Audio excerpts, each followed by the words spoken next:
So, well, hopefully we can get another repeat performance of that game, and you know, France looking to avenge that loss, if you will. Well, you wonder, in terms of pressure, which team might be under more pressure to deliver tonight. I mean, I guess maybe sometimes we can overanalyze that stuff, and for the players themselves, they put all that stuff behind them. They just go out to win. But France do have that experience of having reached the podium, and Australia, as recently as 2016, not getting to the podium at the Olympics. In Rio, losing a heartbreaker to Spain. They did rebound, however, by winning the FIBA Asia Cup, their first ever appearance in that tournament in Lebanon in 2017, and rolling to the title. This is a different level of competition. There's no doubt that France are going to be much harder to beat than Iran were at the FIBA Asia Cup. But Australia have every reason to be confident, just as France do today. So I think we're going to be in for a good one. Yeah, when it comes to third-place games, they don't get any better than this, that's for sure. Just some tremendous matchups to look out for, which we'll definitely talk about, and we'll also give you a little bit of a recap of that first matchup between these two teams. Okay, the players are lined up on the court, and that means it's time for the national anthems. So we will have a pause in the commentary.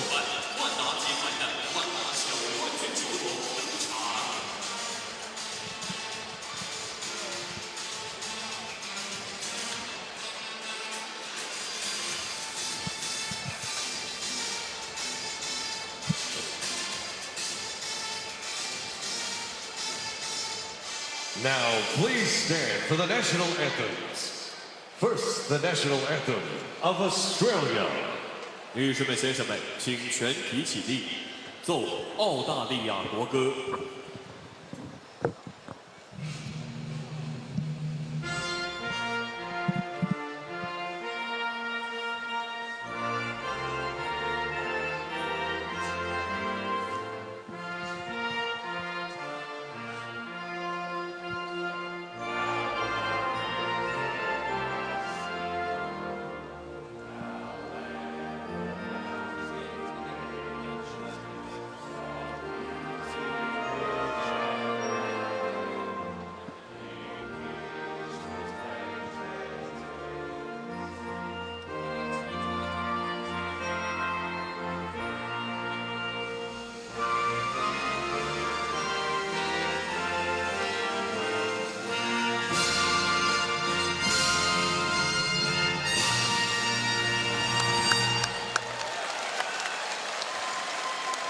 And now, the national anthem of France.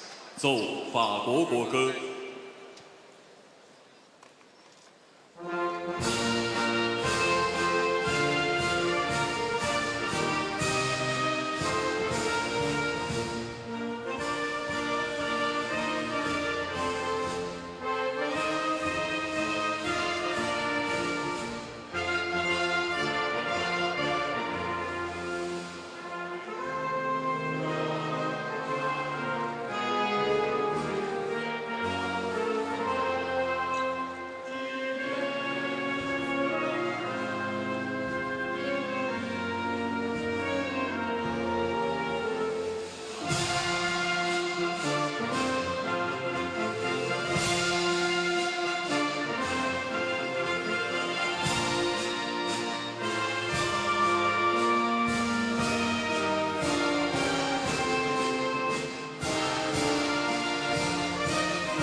Well, it's been years in the making, this FIBA Basketball World Cup 2019, and we are now really on the showpiece day.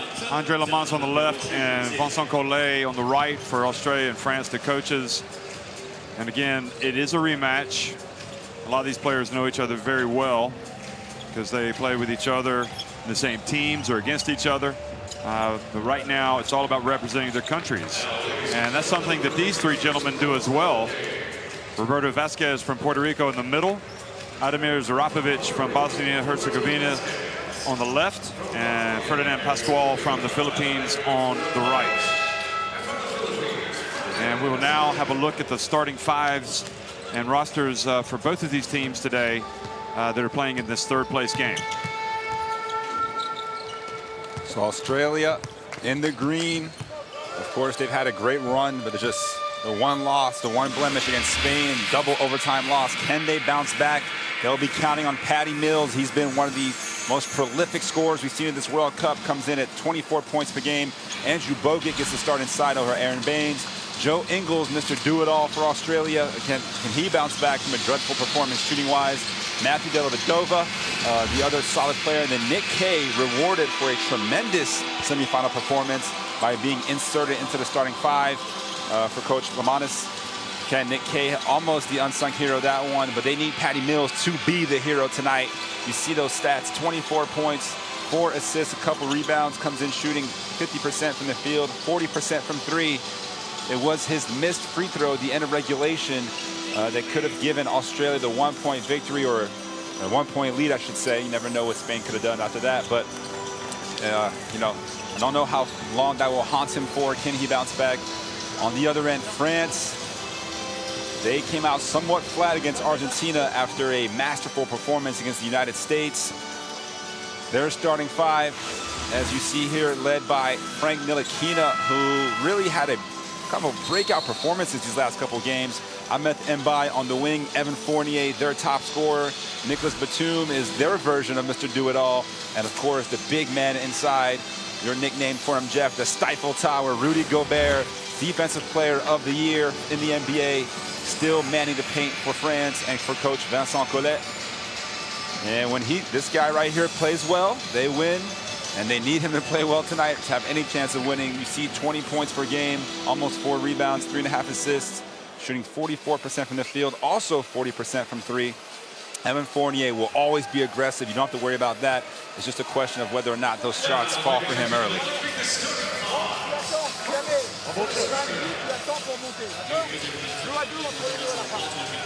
Vincent Collet, the coach, has been at the helm of this France national team for over a decade. First major tournament in charge was FIBA Eurobasket 2009, and of course Andre Lamanis, also a terrific play caller, and he has been the coach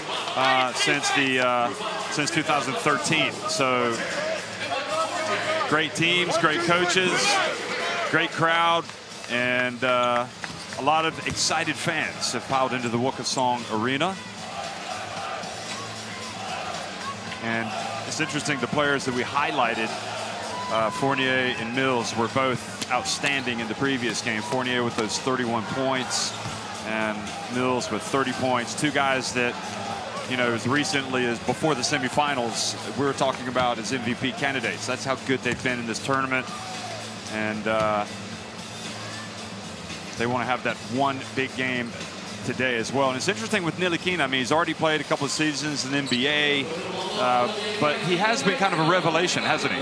Yeah, he really has. I mean, a lot of questions about his outside shooting coming into the tournament, and he's knocked down some huge shots for France. But it's also his defense. Can he stay in front of Patty Mills? Obviously, Patty Mills' quickness, you mentioned his scoring. You know, he comes in as the leading scorer in the tournament at 23.9, essentially 24 points per game. You know, not afraid to let it fly.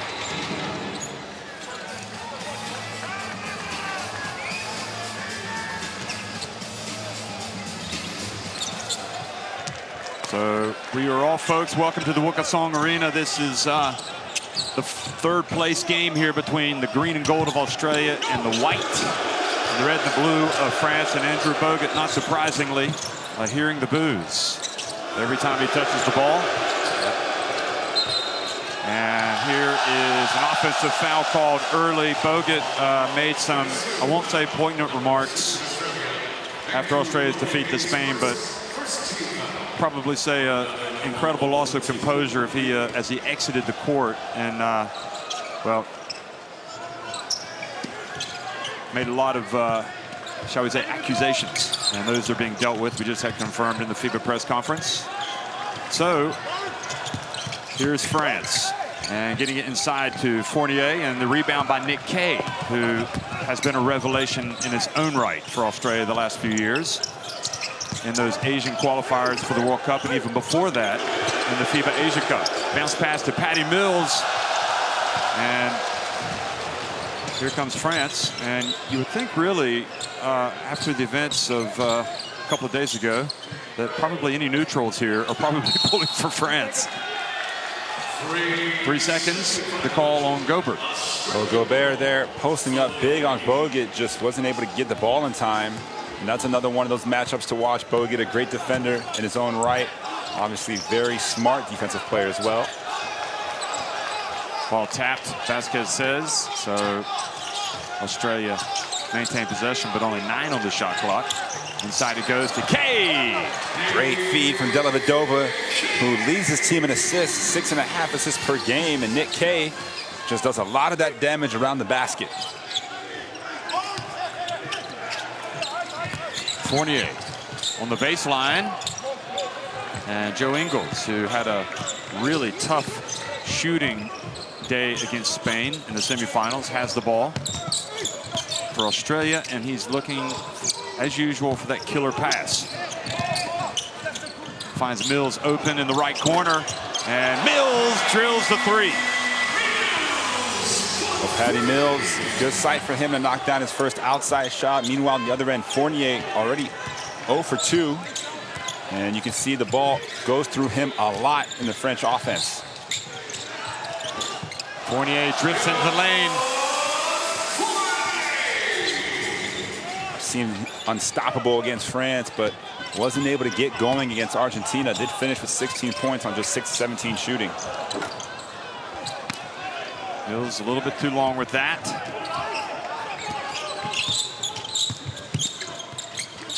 Fournier gets it back to Nilikina. Gotta like his size, his length. He's also got some guts. Here he goes. Puts it up mid-range and knocks it in. You know, it's interesting, but if you could choose any player on this court to start a team with, it might just be Nilikina. Wow, that's a bold statement, but I'm not going to disagree with you. And again, it's what the New York Knicks felt. Obviously, Rudy Gobert, another one in contention for that, but he can't stop Patty Mills. Well, Patty Mills has just been scoring the points all tournament long, and he's already got 5 here in the first 3 minutes and 15 seconds.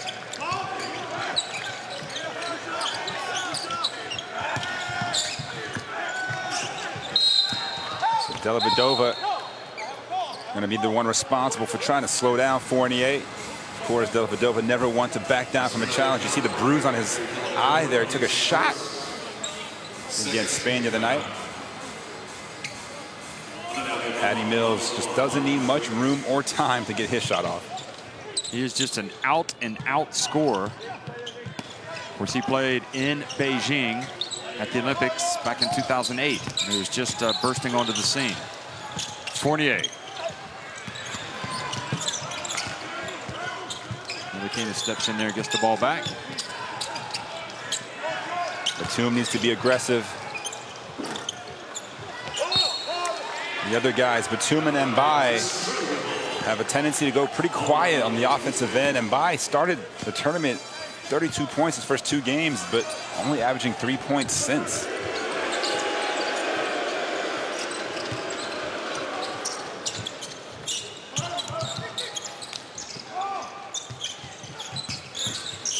Mills pulls up again, left open. And there for the follow was Bogut. Not successful. Gobert posting up on Ingles inside. They couldn't find him.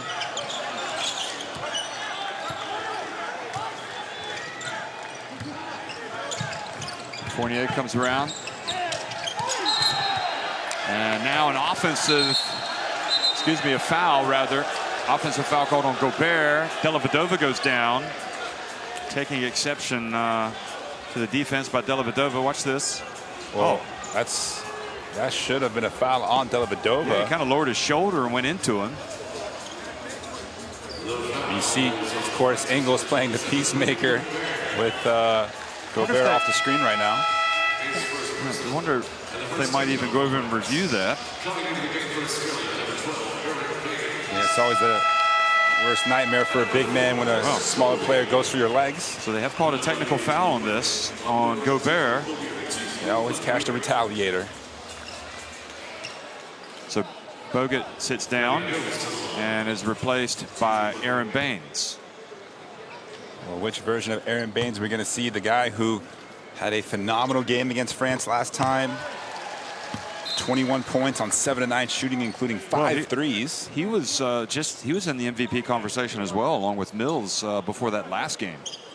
He really nosedived, as did Ingles for Australia, and that really, if you're looking for reasons why Australia didn't perform or didn't get the result they wanted, those were 2 big ones.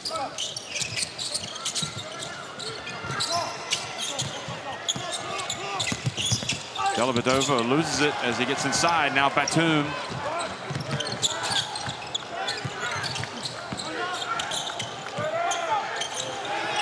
Gobert.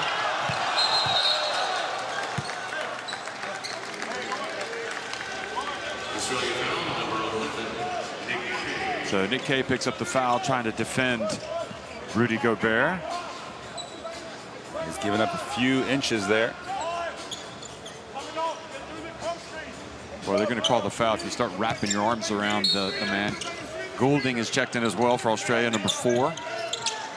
Gives them a little bit more firepower on offense out on the perimeter. Gobert. Shot clock about to expire. Ntilikina puts it up, and Baines flies in for the rebound. Quick pass to Mills. Well, Australia does have a very beautiful offense. They know that Patty Mills is their go-to scorer. You see the beautiful backdoor dish, Delhi to Mills. And now Fournier called for an offensive foul, pushing off on Dellavedova, who's really literally getting under the skin of the French. Well, Dellavedova trying to bounce back from a somewhat poor game himself, just 2 of 9 shooting and 6 turnovers against Spain the other night. Did have 9 assists, but now it's the defensive end where he's been very successful so far. Now he'll run the show against De Colo, who just came in for France.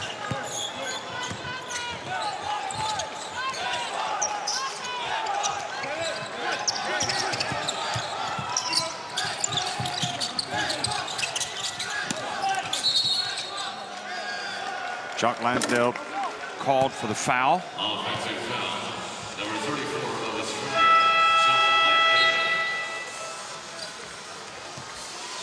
So just a short break there for Joe Ingles. You mentioned 1 of 9 the other night, Jeff. Was able to get 10 rebounds and 7 assists, but they need his scoring. Yeah, probably it's unfair to say he had a horrible game. He just had a horrible shooting night. Here's Ntilikina.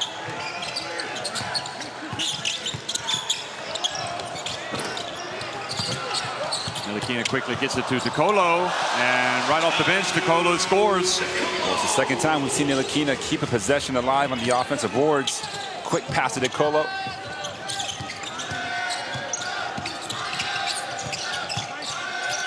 Baines, well, he's shown that he can hit that shot, but he used the backboard that time. Yeah, bank is open on a Sunday in China.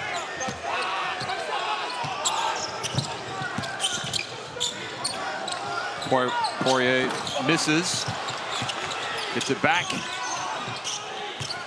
and now Mbai. And there for the follow, Poirier, and then Baines, I think, turned into him with his kind of left shoulder. Goulding quickly to the other end, and now Ntilikina in the open floor for France. Oh, nice move. Can't finish. Poirier stays with it, and then a foul. And this one already quite testy and chippy in this first quarter. It really is, and you have to say, I know it's a physical game, but the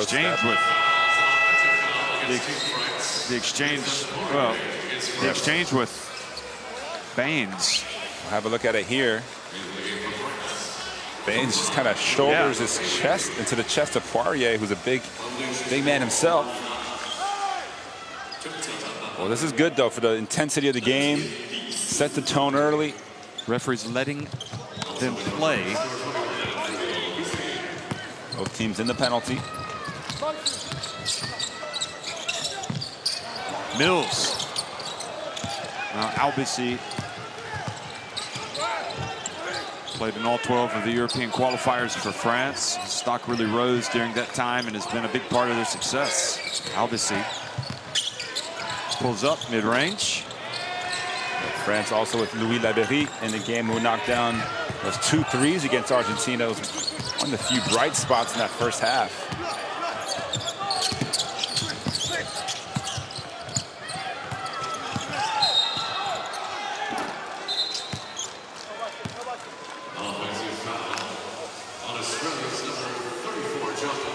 So Landale picks up his second foul.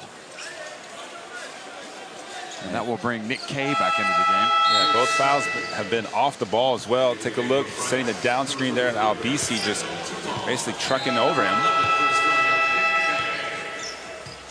Easy calls for the referee. Batum takes a seat. Axel Toupin comes in, number 33 for France. Also, Louis Laberie is back in the game for the first time.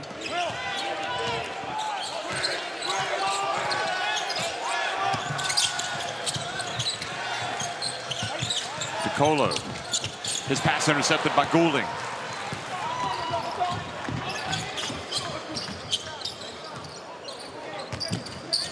Oh, he throws it away. Now DeColo. Nowhere to go. Good job by Baines.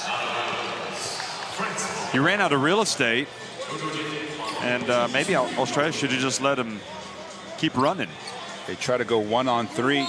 You see they're pushing the break. Baines, good defense. Yeah, in the end, that was a good block.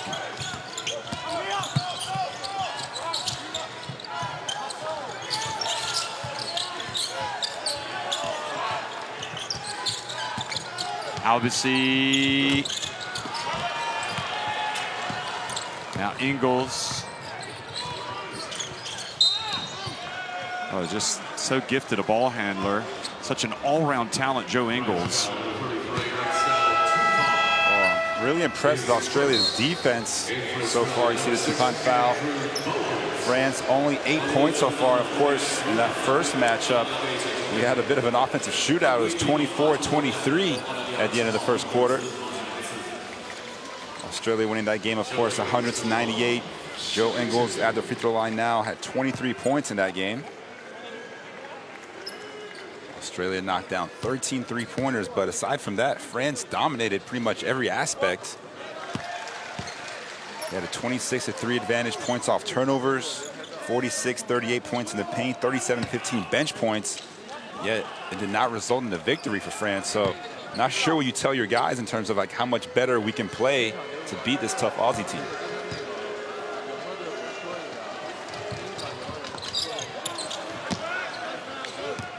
Ingles goes 1 of 2. France struggling offensively here at the start of the game. Just 8 points to Colo.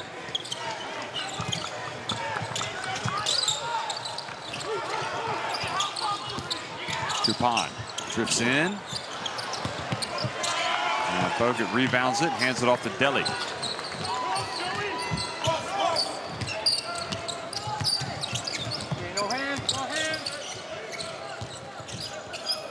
Ingles lets it fly.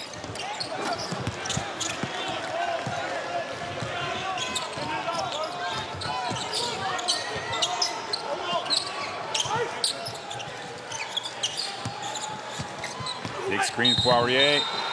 Charge is the call. So France just struggling right now. They got to put Fournier back in for these last 35 seconds. 4 of 16 from the field to start the game for the French. You see Bogut. That was an easy one as well. He had his position established, just leaned a little to the right, but Toupin just ran right smack dab in the middle of him. Fournier back in.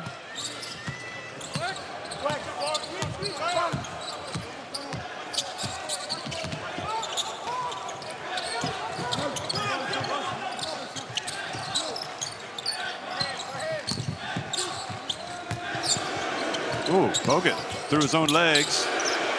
And then he banks it up and in. Well, that's two-man game action at its finest between Ingles and Bogut. Back and forth they went. Give and go, give and go. Final seconds ticking off the clock in the quarter, and DeColo hits a three. They needed that one, Jeff. That's a big shot from Nando DeColo. Nice lifts the spirits for France as they go over to the bench, because Australia definitely the better side in that first quarter. The Boomers lead it 16-11 at the end of one. Yeah, you see the tough shooting so far for France. Good defense from Australia. Also, the most shocking stat, 6 turnovers already for both teams, but France only had 6 turnovers the entire game on Monday against Australia. So they need to kind of figure out their offensive rhythm. Obviously, Fournier and DeColo were pretty much that rhythm in that Monday matchup. France pretty much led throughout over half the game. Fournier had 31 points, as you mentioned, as you see some of the highlights of the first quarter. DeColo had 26. Australia had no answer for the scoring backcourt, but they seem to have watched a lot of film since then.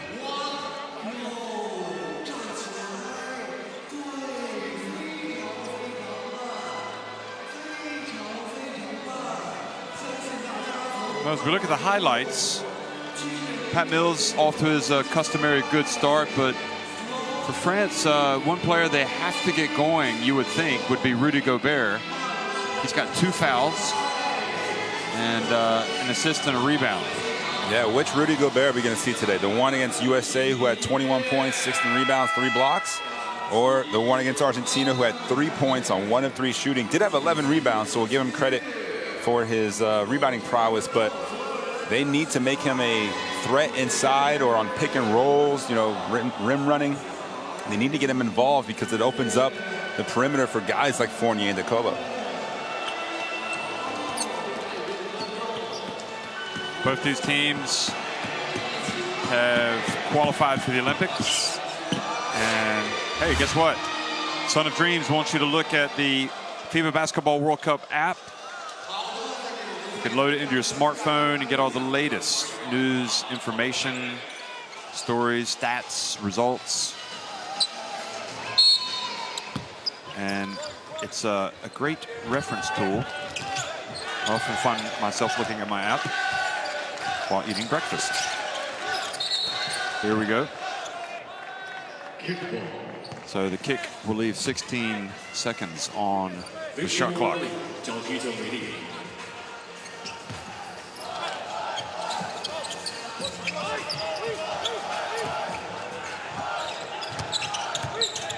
Dellavedova all over Fournier again, but good screen from Poirier. Fournier just doesn't have that same touch that he displayed yet against the USA.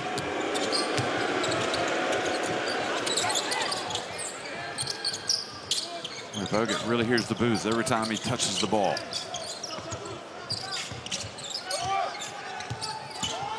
Dellavedova in the paint. Now Albisi.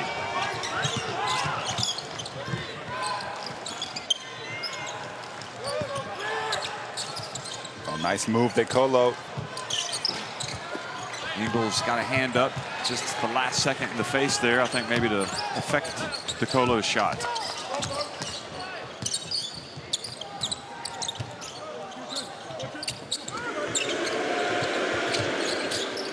Ingles, good, the 3. Well, they needed to see that one, and of course now Ingles starts talking a little bit. That's what he likes to do. Him and Dellavedova constantly trying to get under the opponent's skin.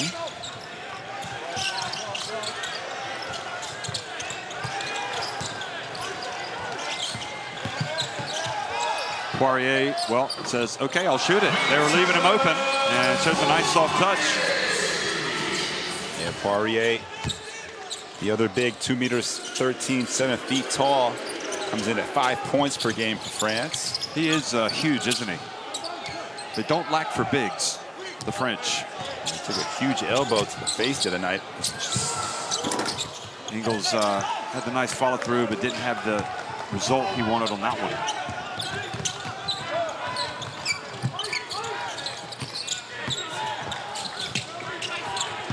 DeColo goes up and gets rejected by Bogut. Shot clock's down to 4.5 seconds, and Ingles commits a foul. Nope, Kay commits the foul.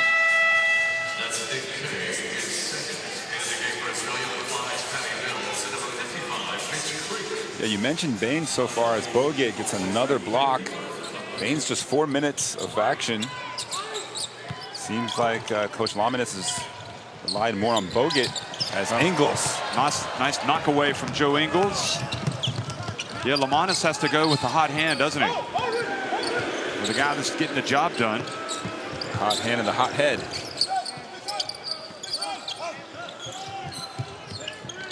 Kay goes right at Fournier, and Bogut mistimed his jump.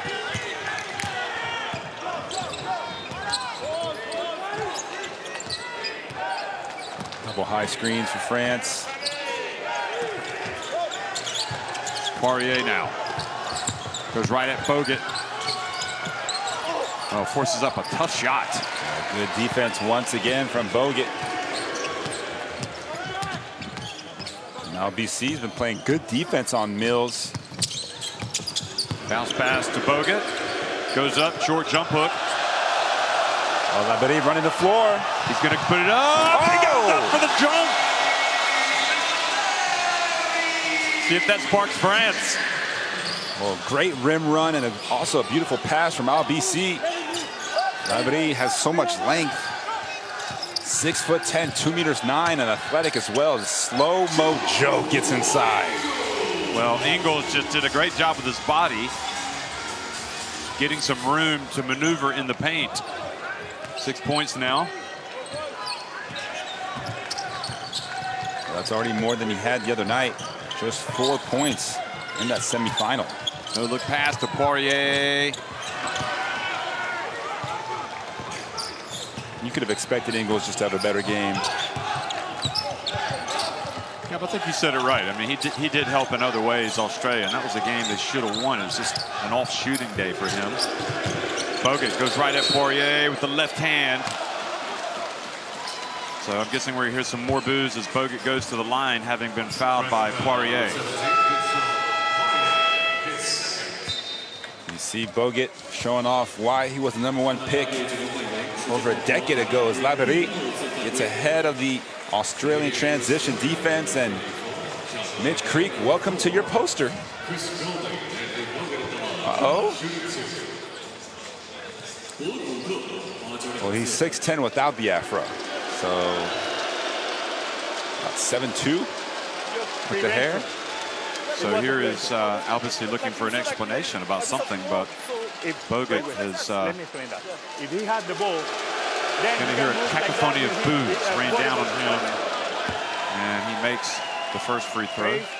It's probably nothing new for him. I mean, he's played in some pretty hostile environments in his career and has always been pretty candid about his about various subjects. He goes out and makes 1 of 2. And now Albisi thought about going up, a Bogut hustle back to protect the rim.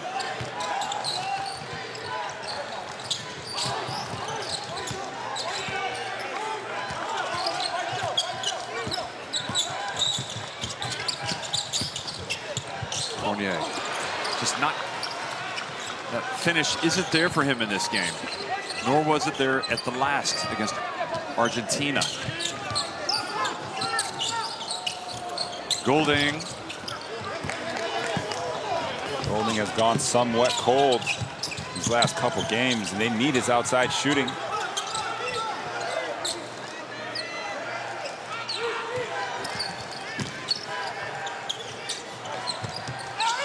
Fournier fouled while attempting a 3 by Creek.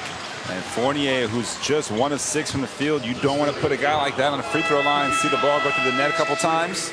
Might get him going.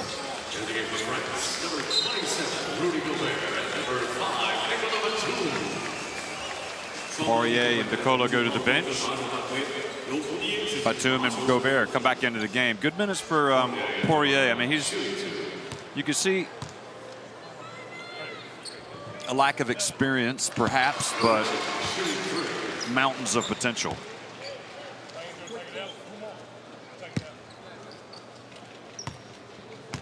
See Fournier, 26 years old, almost -1.99, and now chance for the three-point play. Not really the old-fashioned way, kind of the new-fashioned way. Being fouled on the three-point line. Well, Fournier, as you said, has seen the ball go through the hoop. Let's see if that transfers to his jump shooting.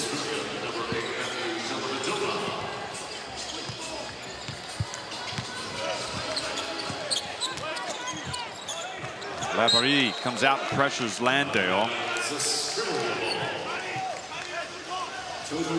Labaree plays in Valencia, Spain. One of the good Spanish basketball clubs. He's got 5 rebounds already, so putting his length to good use. And after not featuring in all the games, this Batum gets a steal. Yep, great defense, and now Fournier. Here he goes, and still missing, but Labaree there for the rebound. A lot of size on the court right now for France. Denial from Dellavedova. Fournier just spent a little bit too much time trying to keep Golding on his backside. Well, once again, Australia's defense just really stepping up here in this bronze medal matchup. France 27% from the field thus far. Full court pressure for France.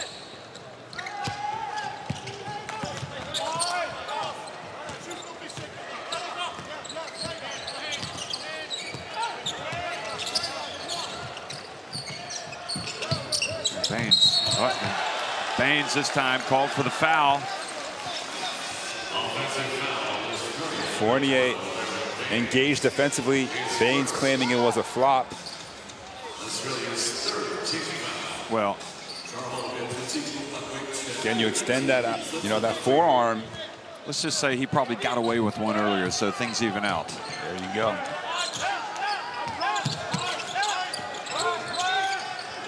Can Batum get going? Needs to be a playmaker, also a scorer. Fournier gets right into the middle and again misses. Could have had a lob there to Gobert, perhaps.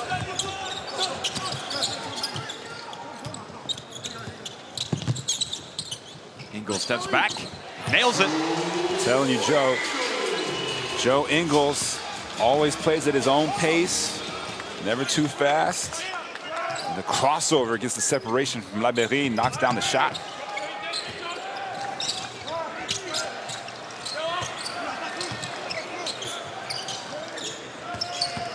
Albasi, little runner, but blocked from behind by Mills. Gobert gets it, and he was fouled. Nice block there from Patty Mills, not giving up on the play. And Ntilikina, after a long rest, checks back in. Only played 7 minutes so far.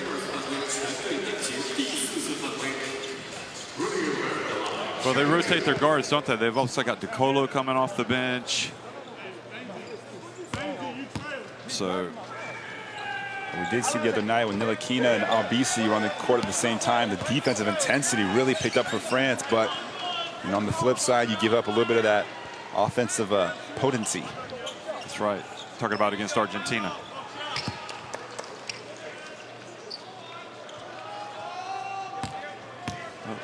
Relatively low-scoring first half here between these two teams. Labaree crashing the boards. 2 Gobert misses at the line. Uh-oh. Ingles left his feet. He was able to get it to Landale. Oh, good move. And Gobert bit on the fake. And he knows it. Good fundamental basketball by Landale, and Australia go up 26-18, forcing a timeout by France.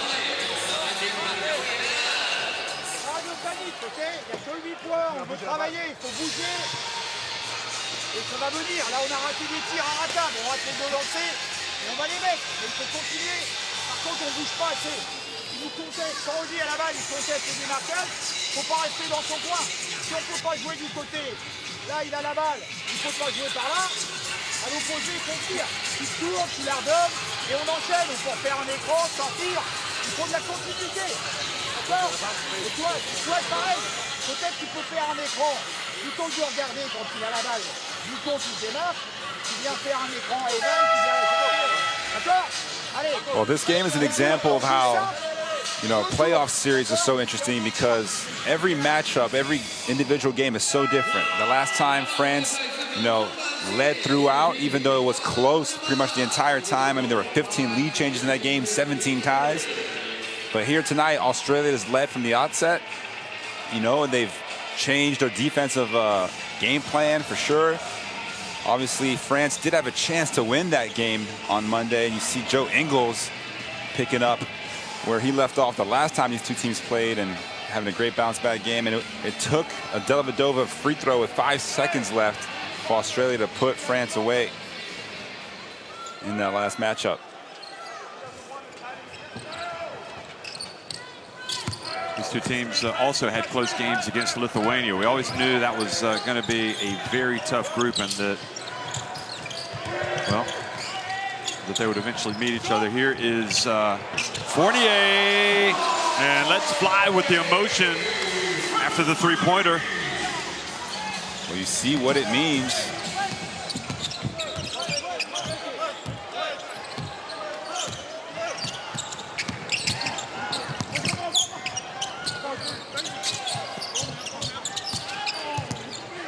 Dellavedova open. Baines rebounds it. Ingles and kind of used his height to good effect there and length. Well, Ingles, the first player in double figures tonight. 10 points, 3 rebounds, and a couple of assists already. Push off. So Fournier picks up another one.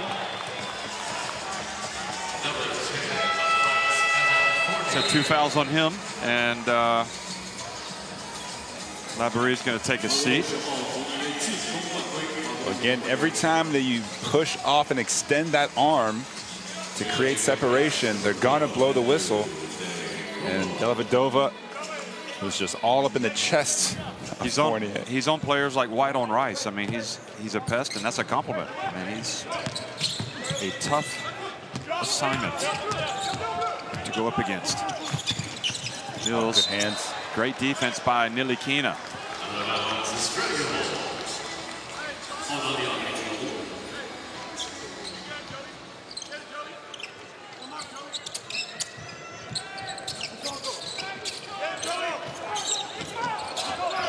Patty Mills has been pretty quiet here in the second quarter. Dellavedova ran the baseline. He was wide open. Now he puts it up, and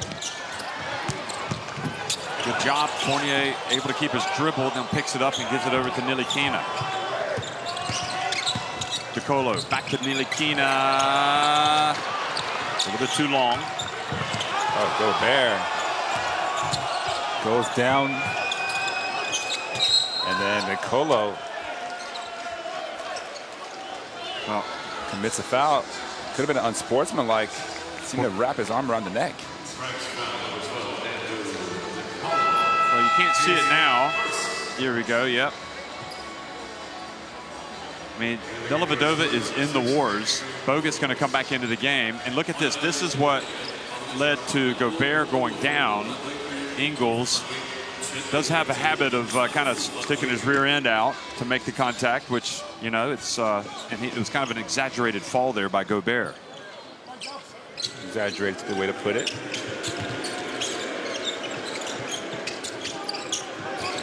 Nice cut.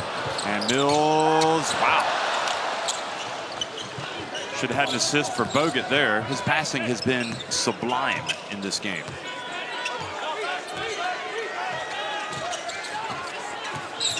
DeColo pulls up for 3. France just don't have their shooting shoes on yet. Might want to put them on at halftime.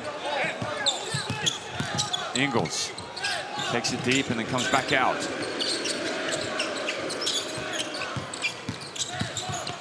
Ingles pass way back outside to Dellavedova.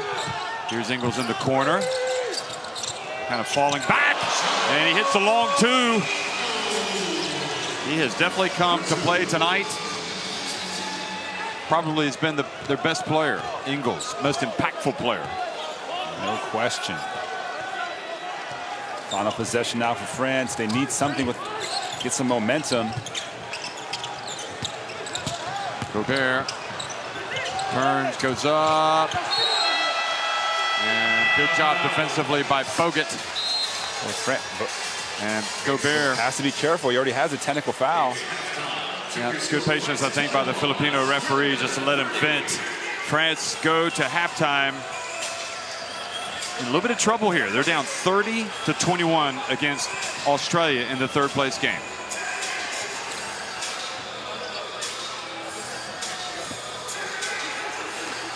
Well, the shooting has been the thing to watch here. 8 of 32, just 25% for France in that first half. Australia faring a little bit better, 46%. So it's been a defensive struggle. The turnovers are pretty high for both sides. France has got some contributions off the bench. Obviously, the Colo and Poirier also with 4 points. Fournier just 8 points, but on 2 of 9 shooting, so not the most efficient half for him. Joe Ingles has been the story. We expected him to bounce back, and he has done so in a big way. 5 for 7, 12 points, knocking down a three-pointer. Also has 4 rebounds, and you see the 3 right there, lining it up from the top of the key. Slow-mo Joe. Well, it perhaps begs the question, why wasn't he at this level against Spain? Spain just did a great job getting a hand up in the face, but he was impactful in other ways. And really, you know, Australia had huge aims here. They wanted to win. They wanted to win it all. I mean, every team wants to go as far as possible, and Australia believed they could have lifted the title. But if they can get to the podium for the first time, I mean, that will be huge for them. Yeah, no question. The best finish, you know, just 5th in 82 and in 94 World Championships. You know, they're looking to be the only team since Philippines back in, I believe, 1954 to get a medal out of the Asia zone. So they're not just doing it for Australia, doing it for Oceania and Asia. Of course, their qualification for the Olympics actually came as out of the Oceania region, since they want universality. But they are in the Asia zone. They won the FIBA Asia Cup. That was a new development. That was another example of Ingles doing a great job of using his backside to kind of clear some space and get room to shoot. And here he is, that soft touch. He's a great story. I mean, he was such a huge talent coming out of Australia as a youngster. Played at the Olympics in was it Beijing? And when he went to Spain, he was a big talent, and it didn't take him long to become one of the best players in Spain. And then his star kind of dropped a little bit when he went to Maccabi Tel Aviv. David Blatt didn't play him as much, but he got a tryout in the NBA and got cut by the Clippers, and then ended up being snapped up by Utah and made their team, and the rest is history. He's become one of their best players and most loved players. Yeah, it's just, again, his style of play is the kind of guy that you love playing with and you hate playing against. I mean, his stat line says it all. Comes in at 9.6 points per game, but also 6 assists, 6.3 rebounds, gets a couple of steals, hits clutch shots, takes the, knocks down the free throws. And this is only the second time in the last 6 games in here at this World Cup that he's even scored 10 points, because he doesn't care about scoring as long as he's making an impact in other ways. But he recognizes that right now Australia is struggling to score. Mills hasn't quite found his stroke yet. He's only 3 of 7 from the field. Dellavedova's 0 of 3. So Ingles decides, all right, I'll take up some of that load. So it's interesting, when Ingles played at the Olympic Games and here in Beijing, he came on, he was young, averaging almost 5 points a game. And then 4 years later in London, he had already jumped up to 15 points per game. At the World Cup in 2014, he dropped back down to 11.4, but his other numbers were going up, the rebounding and the assists. And then Rio, his numbers weren't that great either. 7.8 points, 3.1 rebounds, 3.2 assists. But here he's been, he's had big games and not so big games. He came into this one at 31 years of age, playing 33.8 minutes per game and averaging 9.6 points per game, but also 6.3 rebounds and 6.0 assists. So kind of across the board stats is the norm for Joe Ingles. Also a father. I think he's got twin sons. So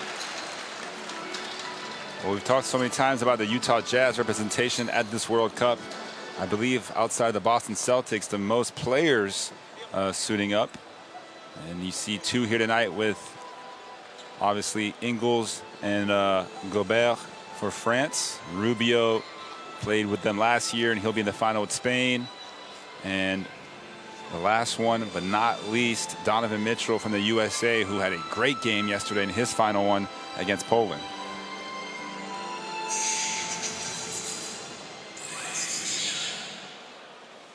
So France, having reached the podium, they got third place back in 2014 when Nick Batum was the All-Star 5.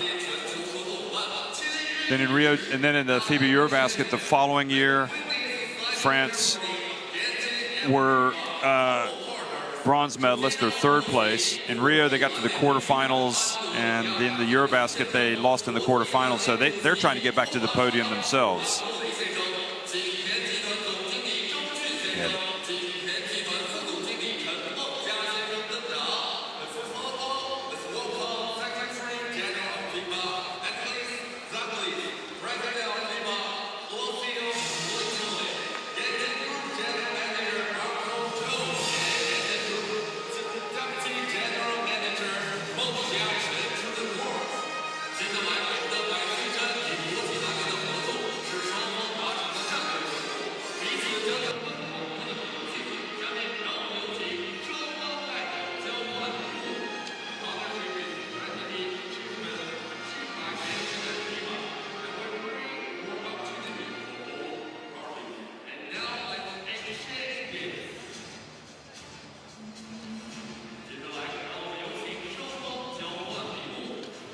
Well, kind of the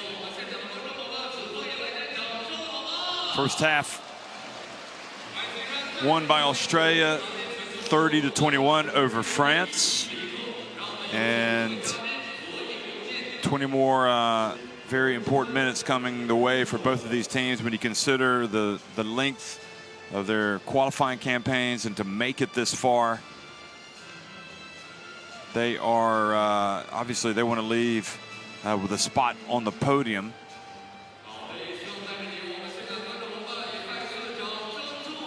And now there's actually an official handover process going on with the games coming up at the next World Cup. But we're going to take a break, and we'll be right back before the start of the second half.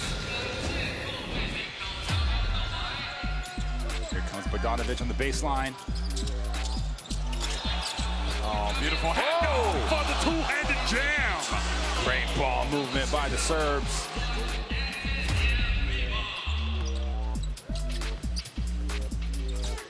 Panitka goes baseline, and he's fouled.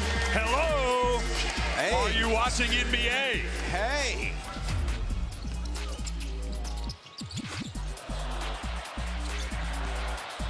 Good D by Bogdanovic. Oh. He makes it back down low, and sure enough, Auda does get the layup. Well, they just see the behind the back feed from Tomas Satoransky.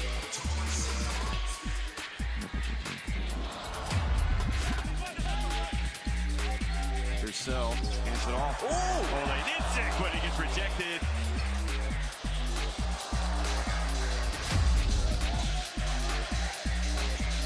Few of those guys knock down shots. How about? Well.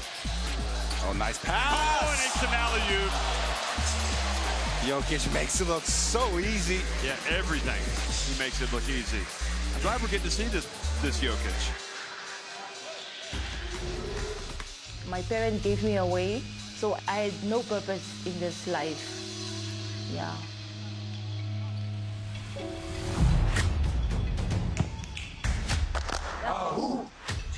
When you educate a woman, you educate a nation. It's a quote from Nelson Mandela, by the way.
Well, Evan Fournier is such an important part of what France want to do. Just 1 of 8 from the floor inside the arc. He has hit his only 3. He's got 8 points. And he was fouled while attempting a three-pointer as well. He made all 3 free throws. But they will need more out of him, as well as Rudy Gobert, goes without saying. A tough game for Gobert, one of the premier players in the world. And to beat this Australia team, remember Australia winning the first meeting between these two teams earlier. France came out of the same group with Germany, Jordan, and Dominican Republic. Won all those games, and they lost to Australia, but they beat Lithuania, but then they lost to Australia. And Australia were unbeaten coming into their semifinal before losing to Spain right at the death in double overtime.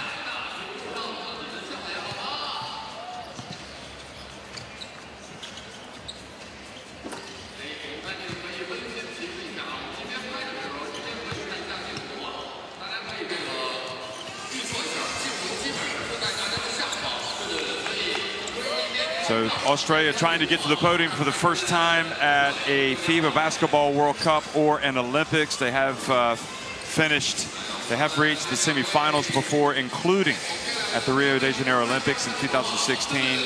And that was after a painful one-point defeat to Spain. A game they lost in the last seconds. France, as recently as Eurobasket 2015, they finished 3rd. And of course, the year before that at the FIBA Basketball World Cup in Spain, they also finished 3rd. And that was missing some important players. Joe Ingles has been terrific tonight, bouncing back from a so-so game against Spain. He's got 12 points. He's perfect from inside the arc, 4-4. He's hit 1 of his 3 threes. And as is usually the case with Joe Ingles, though, he helps in so many other ways. And if Joe Ingles usually has a big game, it bodes well for Australia. So 20 minutes in, and they definitely are in the driving seat right now. They'll try to step on the accelerator here in the 3rd quarter. And France, they want to make any inroads, they need to come out strong. Yeah, they just need to knock down shots. I mean, they're not getting production from any one efficiency standpoint. You see Fournier, 8 points, but it's taken them 9 shots to get there. Mills has 8 points on 7 shots. You know, obviously he came in averaging 24 points per game, had 34 his last game out. Granted, got 10 extra minutes to do so. But even Lakina, 1 of 5. You know, Deco just 2 of 5. BC 0 of 3. Poirier 2 of 5. You know, Gobert just 0 of 1. That's the worst that France could probably play offensively. So to only be down 9 thanks to their defense, only allowing 30 points, you know, they're not in bad shape. All right, so Delly's got it. Paddy gets to this spot. Set a good screen bogey here. Come and set a good one. Be nice and big. Nick. And then Paddy's going ahead and get that one for bogey. All right. If Gobert's just standing there, well, then turn it into a basket. All right. Here we go, fellas. Let's go. I mean, the scoreline at the moment resembles kind of a end of first quarter score rather than the halftime score, especially with these two offensive, you know, powerhouses. Talk to the player. It was For the faking. All the team, yeah, flopping. It's a rule. No, you have a warning for fake like this. So be careful on that. Talk to the player. All three referees mic'd up. So from time to time, we will be hearing from them. We're ready. Okay.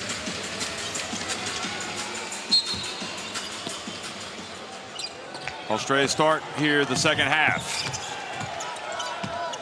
With possession, now attacking the basket in front of their own bench on the left of your screen. And Ntilikina, good defense, and comes down with the ball. Looked like Bogut might start things off with an alley-oop dunk. Yeah, you can see that was drawn out of the huddle.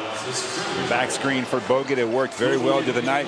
Patty Mills setting the screen. This time, not quite. You see Ntilikina, and then Gobert fumbles the ball out of bounds.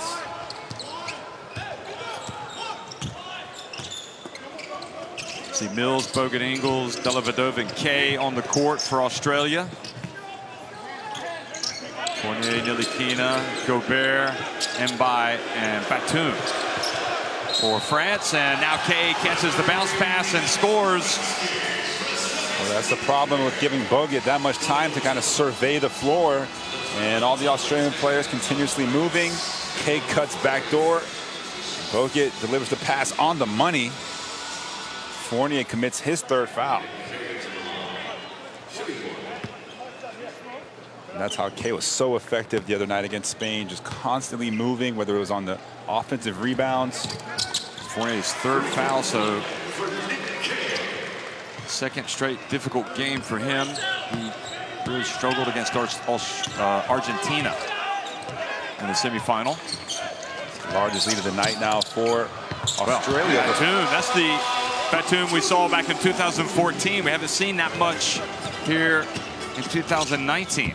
Just his second shot attempt, first basket. And almost an opportunity there for France to take the ball away, but Dellavedova's got it. Australia with a 10-point lead. Dellavedova goes right at Fournier. And he's going to get right into his grill. Fournier obviously not looking to pick up his fourth foul. Dellavedova picks the right time for his first field goal. Ntilikina goes right at Kay, then gives it to Gobert. Ntilikina, and great follow, but nope, doesn't finish. Mbaye. Oh, Kay called for the illegal screen. It's a tough one. Seemed set, but Ntilikina falls hard to the floor. You see the dumbfounded look on Kay's face.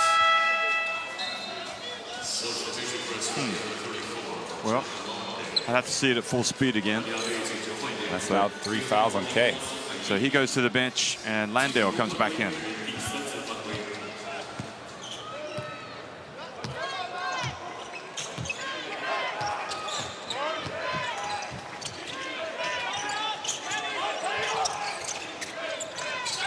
Bounce pass to Fournier. Good job, Landale, just with the hands up.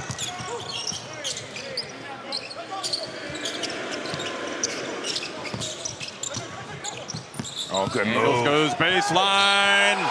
And with his Utah Jazz teammate trying to get the block, he scores, and he also draws the foul from Gobert. Lets him know about it as well, but what a move. Again, you see there, Joe Ingles gets to the opposite side, once again using the rim as protection, and just screams in Gobert's face. Gobert mentioned in the press conference the other night how losing to Joe Ingles is probably the worst thing possible because he won't shut up about it. and forces Gobert to the bench. Ingles continues his fine play tonight. Some of the Boomer faithful made the trek to China.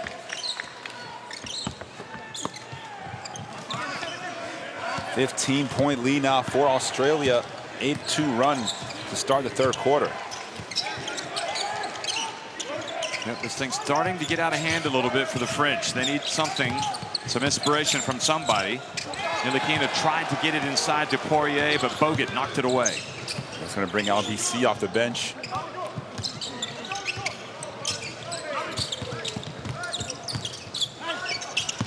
And great defense by Ntilikina. Ingles just falls over.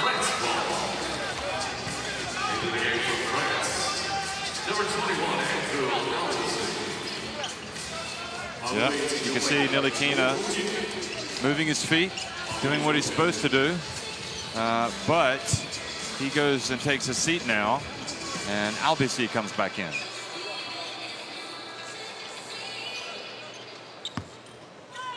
Oh, Ingles seems to take a little scratch there. Do you think it was on that play? That's what he seemed to insinuate.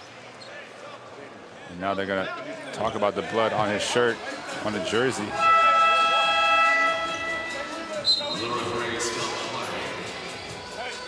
So obviously you can't stay on the floor if blood is exposed.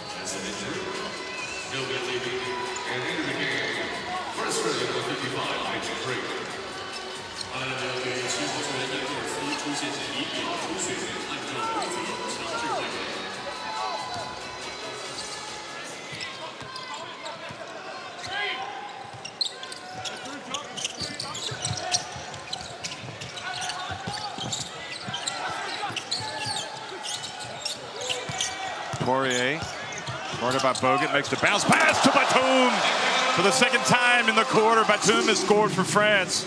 That's a candidate to start giving something a little bit more offensively. Nick Batum.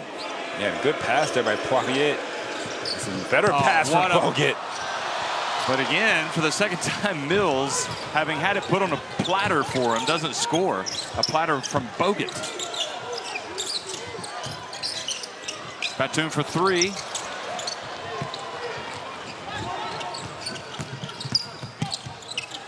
Dellavedova takes it inside, dumps it off to Landale. Good play there by Delhi, pushing the tempo. And after a little run there from France, Australia back out to 15. For three, Fournier. That's the second one of the night from beyond the arc. And then Krieg goes up and gets rejected, but is hit with the body, so he will go to the line. Poirier shakes his finger in discontent.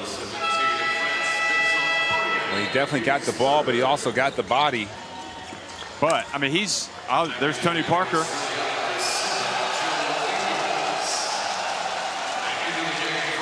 Probably, in the opinion of most, France's all-time greatest player. Here, watching France play in this third-place game. Also getting a chance to watch his former teammate Aaron Baines, who he won a championship with San Antonio Spurs back in 2014. And obviously Patty Mills as well. But I'm sure he's still cheering for France.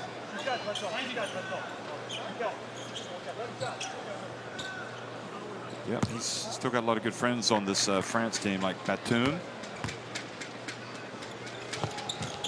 And Poirier knocks it out. Albasi gets it ahead. Great play. Albasi, but Krieg hustled down for the block. He never gave up on it. But he came down. Looks like he might have twisted his ankle, or he's limping off. I'm not sure if it's his ankle or his shin. Well, what a way to redeem yourself after missing 2 free throws. Krieg hustling back, times it perfectly, and just pins it off the backboard and goes flying into the stanchion. Take a look again. Piccolo, no idea he was there.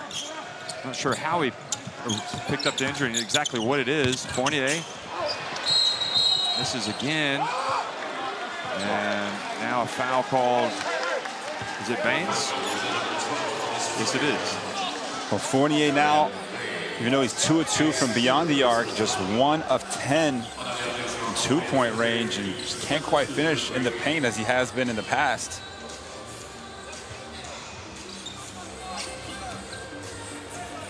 So another cold shooting night so far for Fournier.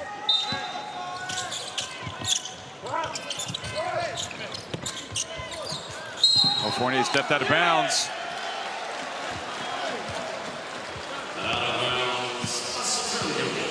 Yeah, that corner is limited space beyond the three-point line. You see?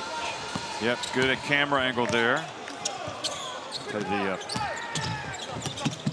The overall production of this FIBA Basketball World Cup has been utterly terrific. Hope you've enjoyed it. Here's Ingles. Oh, nice patience. And boy, France just at 6s and 7s, down low.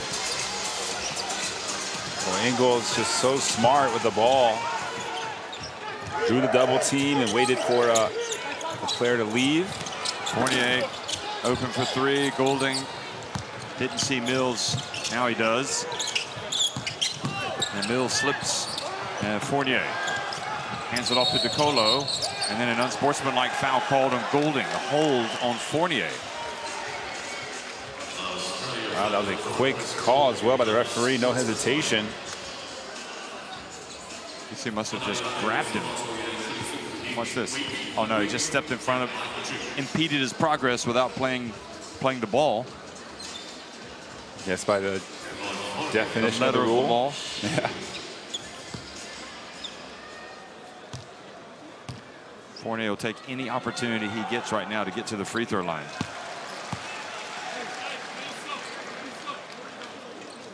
And again, it's just a testament to his quality as a scorer. He's sitting on 12 points. Could have had his 13th, and he's just 3 of 13 from the field.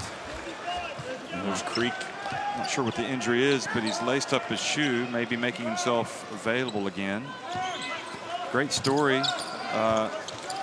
Was initially cut, didn't make the final roster, and then a withdrawal led to his return. Here's Batum for 3. That one looked good all the way. Got his feet set, came off the down screen, top of the key, knocks it down. And Batum has definitely woken up in this third quarter.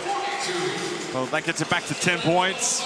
So Andre Lamanis wants to discuss things here with the Boomers.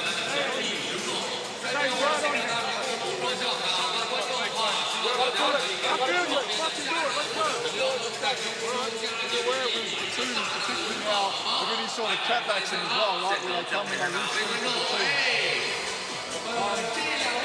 Fournier's got good ground, so where we can go at him.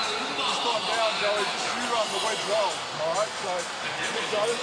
Joey's down this side, that's you, Paddy. You come and set that wedge screen here. Joey's here. You set that, Paddy sprints to the weak side of the floor. Frankie, you're stepping over. Jock, you're setting that screen. All right? You're here. Well, we saw Australia go up by 11 points on Spain, but they weren't able to slam the door shut, and Spain came back and won in double overtime their semifinal. And France now showing signs of a recovery against Australia, and they still got 14 minutes and 45 seconds for the comeback. Well, the offense starting to pick up after managing just 11 points in the first quarter, 10 in the second. They've already got 11 in these first 5 minutes here. So now the key is putting the offense and the defense together. Possession by possession. French bench was asking for a palming, but referee said no. It's just a high dribble. There's Golding. Oh, beautiful play, but he didn't finish. Well drawn up. Now Batum. Oh, Bounce nice roll. Boy, Batum really starting to pull the strings now. Oh, he does a little bit of everything. He's a playmaker, facilitator. This quarter, he's been a scorer, and then that time gets his first assist. One of the many Boston Celtics here at this World Cup, Poirier.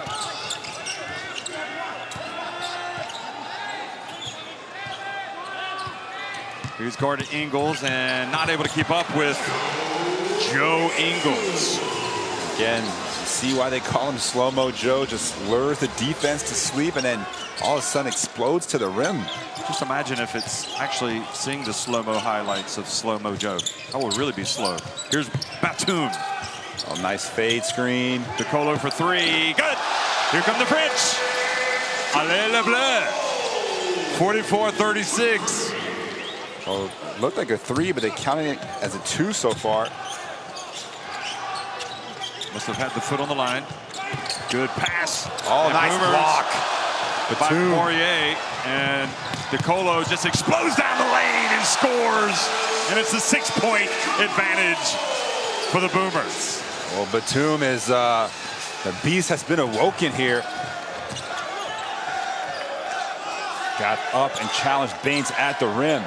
So it was Batum that got the block, and there he is, coming up and making another play on defense. And Batum really sparking. They needed some inspiration from somebody, and their veteran has provided it. Here it is again, look at him. Deflection, hustle, change of possession. So yeah, the block was Batum. Look at that, right at the rim, two-handed. Yeah, DeColo, very dangerous in the open court. Finishing off the wrong foot on that one. France right back in it. Batum again. Offensive foul.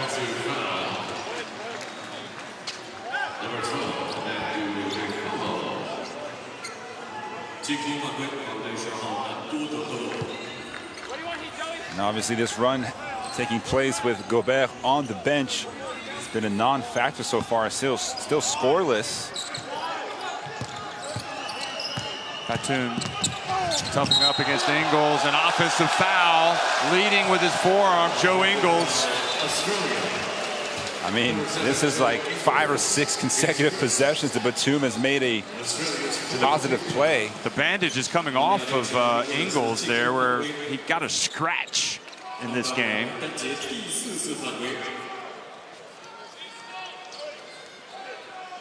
Such a competitor, Ingles. Here it is again, look. And, well, Batum just felt the contact and went down. I mean, he sold it well. He did raise his arm.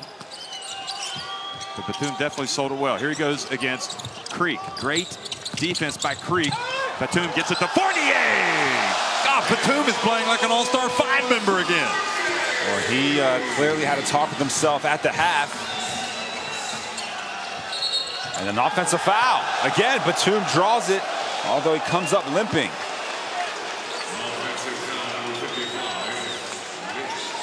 Well, Australia coming apart at the seams, it seems.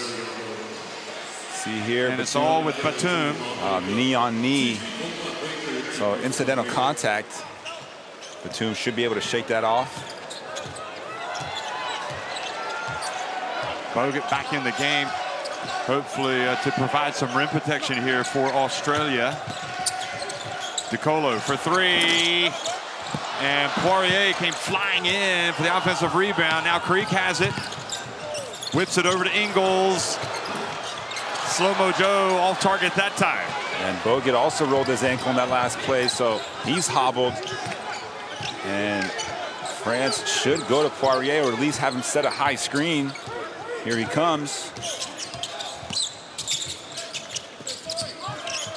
Again, Bogut can't really move right now. Oh, beautiful play, and Poirier knows he just needed to get down low, and France have come all the way back.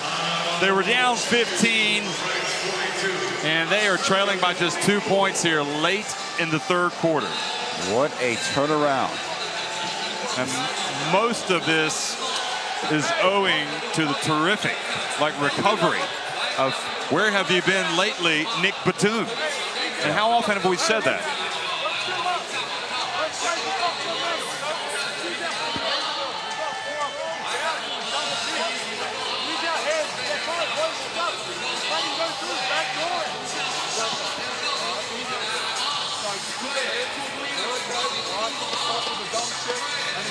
get caught on pick and roll, defense doing stuff that we don't do. We've got to stay connected with the two. Offensively, just run down, come and play with emotion. All right, get some good screens, look at those slippers. If they're busting stuff up, look at the flash, the back cut, come off.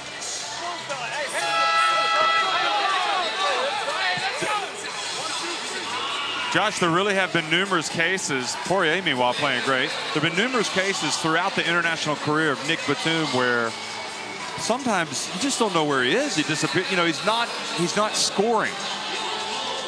Well, and he's not their #1 scoring option, but you know, and then he comes out and makes these incredible plays, and he's helping Poirier here get some of those 8 points. Although the rising, one of France's rising stars, Poirier, also has 5 rebounds. It's not Rudy Gobert. It's Vincent Poirier. So you're right about Batum. Again, he's able to make his impact on the floor in so many different ways, very similar to Joe Ingles. And he knocked down a couple shots that got him going. Baines thought about the 3. Poirier came out to play defense. Poirier gets a hand on it. Look at him. Look at the big fella. Raising eyebrows. I have to say, perhaps great preparation ahead of his rookie NBA season. Bounce pass to Batum. As time goes in and out, and Poirier couldn't hold on to it. It could also just be the Tony Parker effect. Yeah, he saw Tony up side. Yep.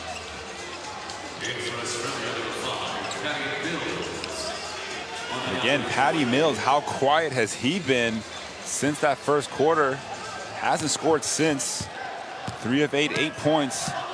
Obviously missed that one layup here in this third quarter, but besides that, yeah, hasn't gotten any shots yet.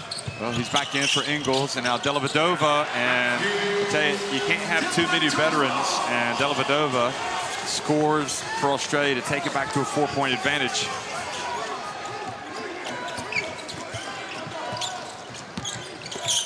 DeColo back to Poirier. Oh, beautiful pass and great defensive play by Patty Mills. That's 2 blocks now for Patty Mills. Not sure you would have expected that.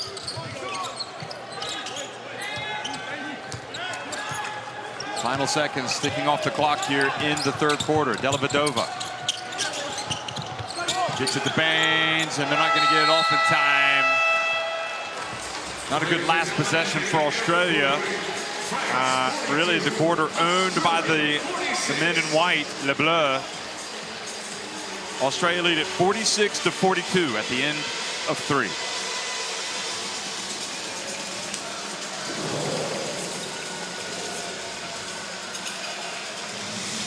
Well, the signs are pointing towards a fantastic finish. The offense starting to pick up. Australia still sizable advantage there in percentage points, 49-33.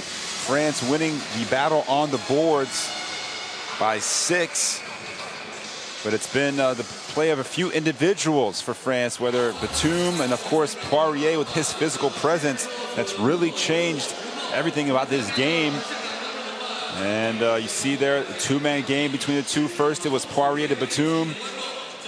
Next time, it was Batum to Poirier. Also, DeColo off the bench making some plays. And we've seen some highlights in the second half. That chase down from Mitch Creek. Yeah, that's certainly a highlight.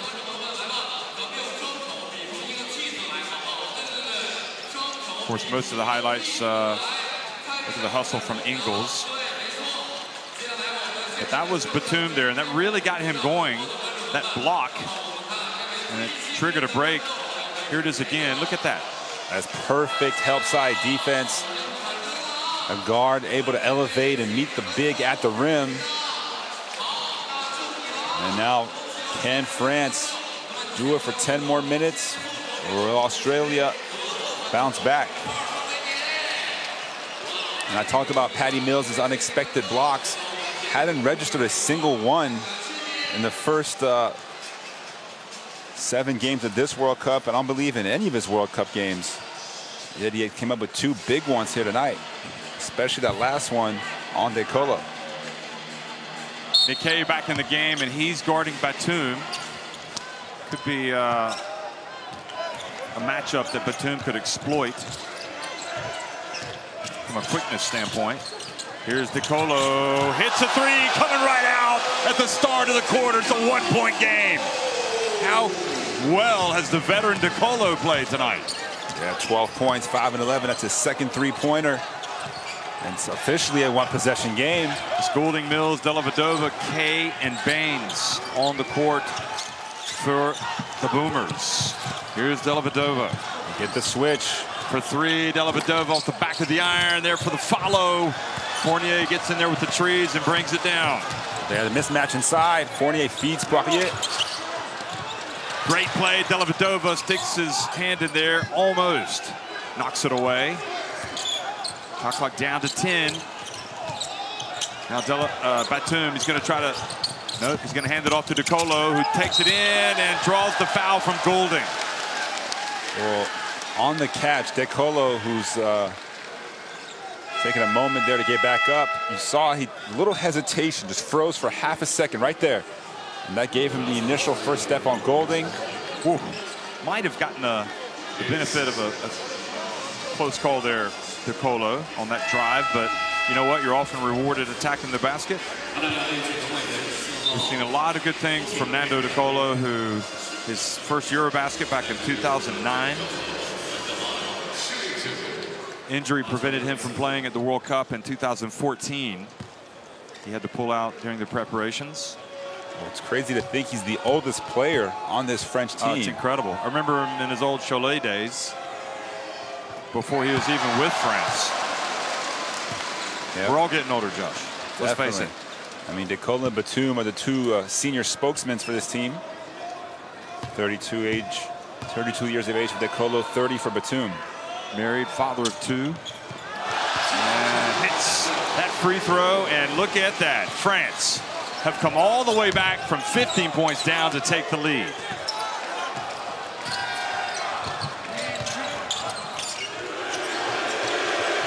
Bogut here in the booths. Par for the course. Now Mills. Long two. Kay rebounds it out to Ingles. Dellavedova for three. Rattles out. Poirier with the rebound. Boy, an amazing turnaround for France.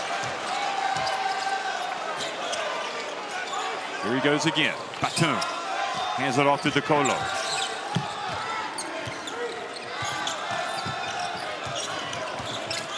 Shot clock down to 3. DeColo puts it up from deep. It's good. Nando DeColo. Well, he is taking over the game alongside Batum. DeColo, one of the premier shooters of this World Cup. 56% from the field coming in. Kay drives in. Oh, what a finish. Yeah, like nice. Somebody got their hand caught up in the rim there, or the netting. But that cuts that deficit back to 2. Australia have been in a lot of close games in this tournament, including their first meeting with France. 28. Uh-oh. DeColo from deep. Too deep. Yeah, shot clock was down to 1 when he let it go. Boy, I would be tempted to leave him in, but he's going to come out, catch his breath, and Frank Ntilikina is going to come into the game. Well, 3-guard lineup here for France. Ntilikina and Albisi. A lot of defensive pressure from those two.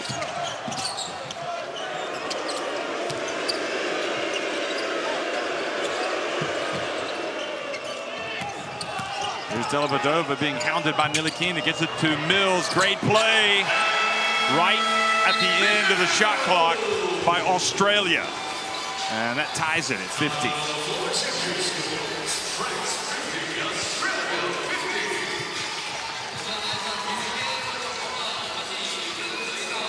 Well, we'll listen to Coach Vincent Collet in the huddle. France climbing all the way back. You'd like to hope they didn't exert all their energy on the comeback. Can they finish and sustain next 7 minutes?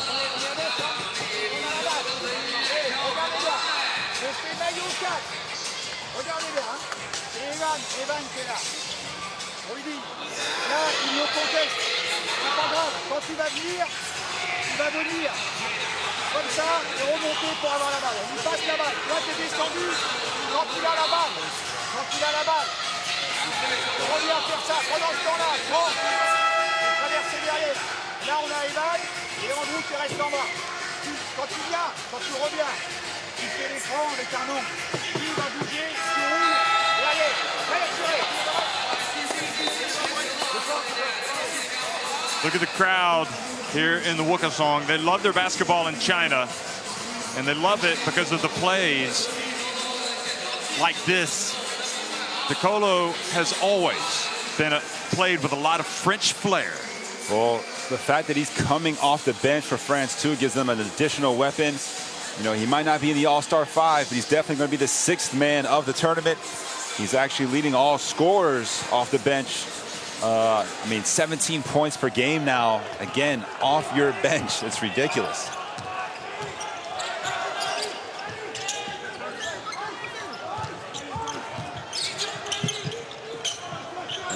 Gobert back in the game. Batum puts it up, and Ntilikina saves it. No, Zarapovic says he stepped out of bounds.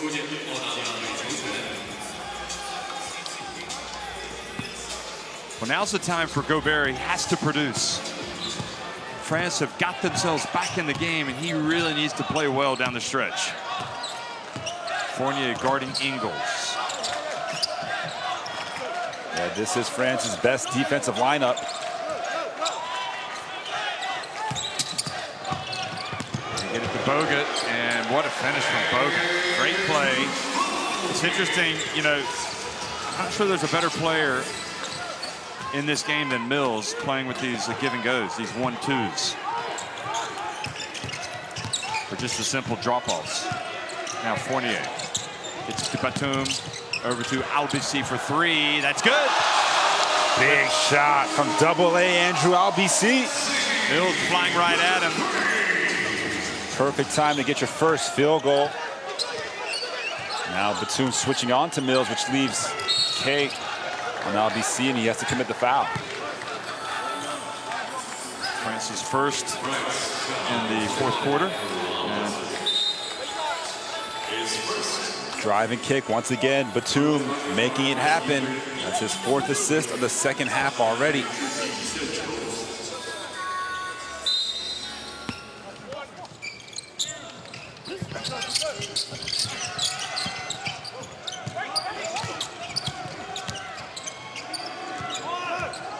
Shot clock down to 5. Mills. It's go time. He gets inside. What a finish from Patty Mills! Over not only Batum, but Gobert as well to put Australia back up 1. Boy, high off the glass. And he's starting to heat up now. 4 consecutive points for Mills. Saved his best for last, it appears. Here's Batum again. Oh, Ntilikina was almost out of bounds.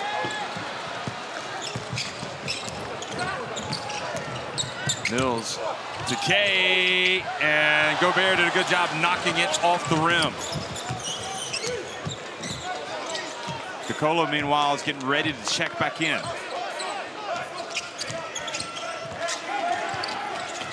A lot of isolation. Fournier pulls up for 3. Oh, back and in front of the rim. Good D by Albisi.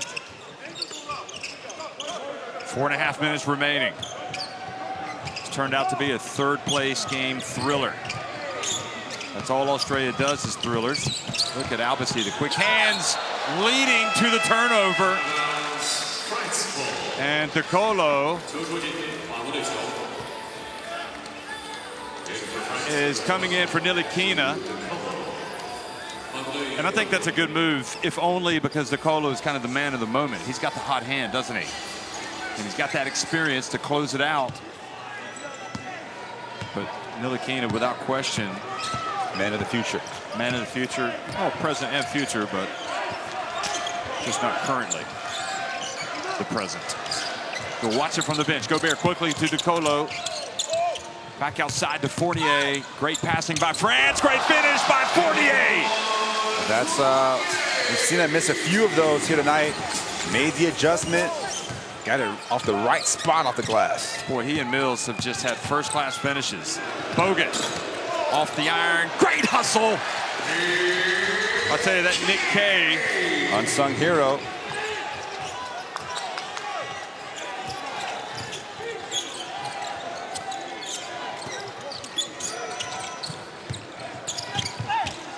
LBC puts it up from deep. That's good. Speaking of unsung heroes, LBC, 2 fourth-quarter threes. You've got Kay, who emerged really big for Australia in the Australian qualifiers, and now Albasi, who played big for France in the qualifiers. Well, he's out there to guard Patty Mills, and low center of gravity of Batum, another steal. And he stole it from Bogut.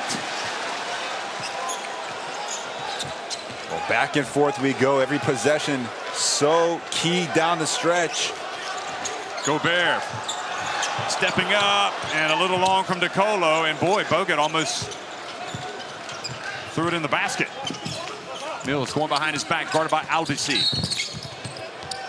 And then Ingles gets tangled up with DeColo. It's just a second team foul. What would you say, DeColo, one of those best players not in the NBA, he would rival? A bit of a flop. Was it a flop or a drop? Well, they didn't call it a flop, or else it would be Or a bop?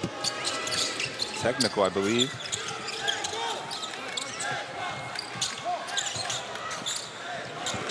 Bogut. Surely they have to get it to Mills. Good rebound. Fournier had Dellavedova on his back. France leading it by 2. And for Australia, you have to wonder if they're thinking, uh-oh, here we go again. Albasi. These two teams so evenly matched. Fournier stepped. Nope, he was fouled by Dellavedova.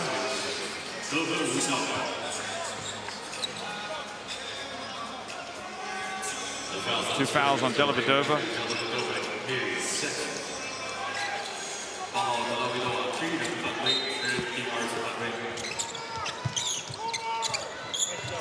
Obviously with 2 key three-pointers. Fournier also starting to heat up, and Dellavedova in his grill, moving his feet, but commits the foul. That is number 3 on Australia in this quarter. Why did they make that call? Just because he wasn't in the right spot? Yeah. The contact kind of impeded Fournier's progress. LBC bounce pass back to Gobert. He lays it up and in. 4-point lead for France, forcing Australia to call timeout. And that's his first basket, first points of the night. Rudy Gobert stepping up when it counts. And you got to love the fact that his teammates trusted him to make the catch and finish at the hoop. Biggest lead of the game for France at 4 points. Let's go down to the huddle. Splitting up into it, okay? Teddy's coming off, we've got Joey and Victor coming up. They're coming off hard, and Joe, you're going to read if he's all the way in there, then it's going to be down, right? It comes, yeah, if Gobert is down, okay? Then it's down, if he's up, it's up. Teddy will get in the corner. He comes back to Joe, and then both is straight back in the pick and roll with him. Make or miss, we need to be disruptive up the floor or something, all right? Try and hit it, get out of the guard's hands, and then where normal pick and roll defense, right? That high ball screen.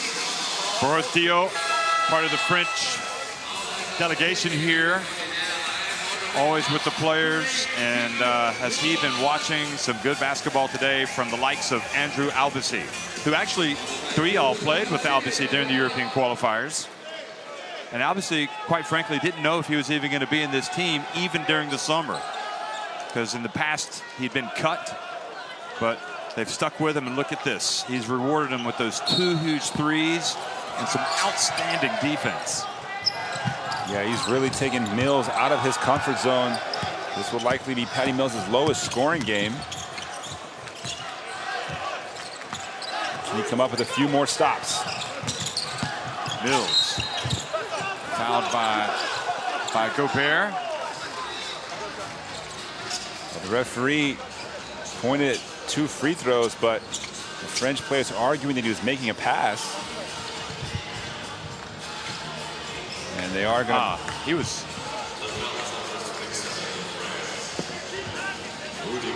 We actually haven't seen that many free throws, just 18 attempts combined for the 2 teams.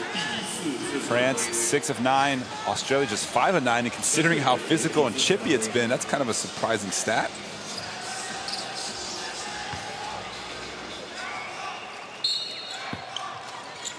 Both these teams showing a lot of heart today in an attempt to get to the podium at 3rd place.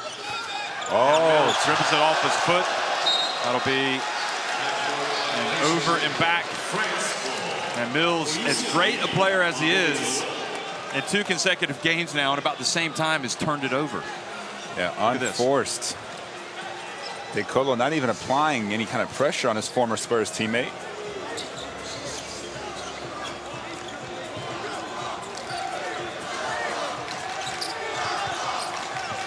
Boy, we just did not know if this was going to happen today for France. But the shot United clock, by Nick Batum. the shot clock was only at 14, obviously in the last 2 minutes.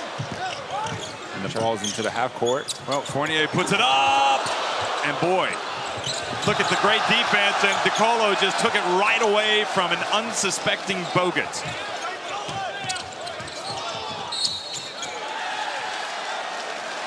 Vasquez, the Puerto Rican referee, calls the foul on Ingles. Well, the mistake was made by Bogut because he had the ball down low, and it allowed De Colo to take it away. Look at that.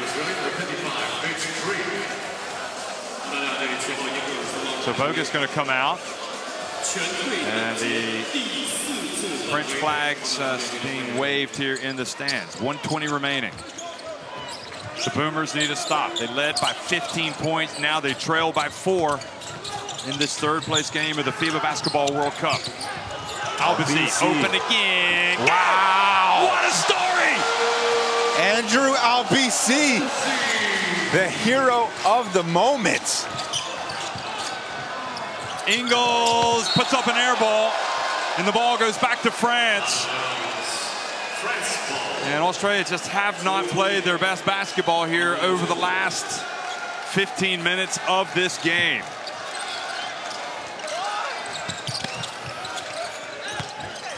Fournier. Batum catches it across midcourt. And now the foul. And I'll tell you, with Albisi, just illustrates how important it is to get those squad selections right. It's not the first person you think of with France, but he's done this 3 times here in the 2nd half. Well, they keep leaving him open.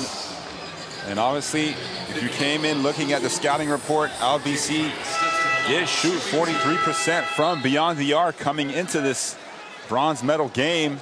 But tonight, lighting it up, 3 of 4 from 3, and all 3 of those in this 4th quarter.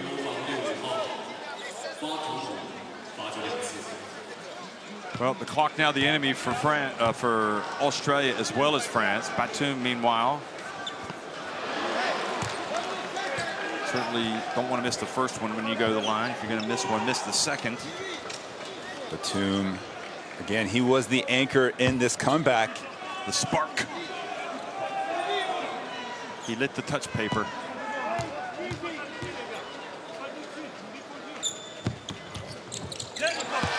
And he makes 1 of 2. Pass to Mills. Dellavedova puts up a 3. Kay with a rebound.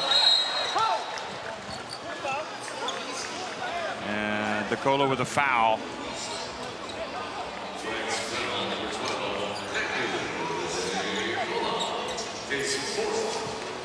Four fouls on De Colo, no shots awarded.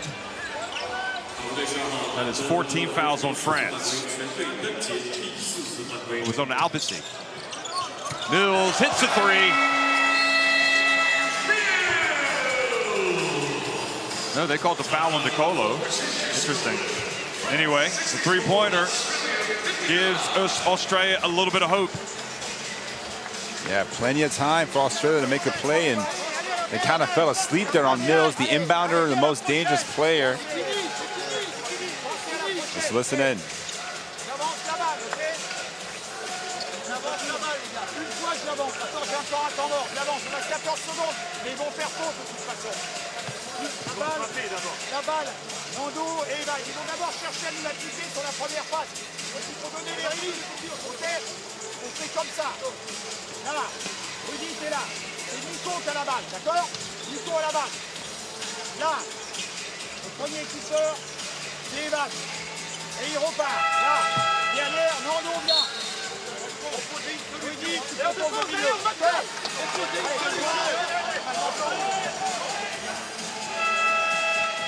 Quick give and go between Kay and Mills. Enough separation, and see the elevation, the fadeaway from Patty Mills, who now has 15 points, but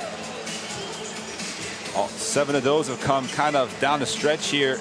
They needed more from him, especially in that third quarter when they went cold.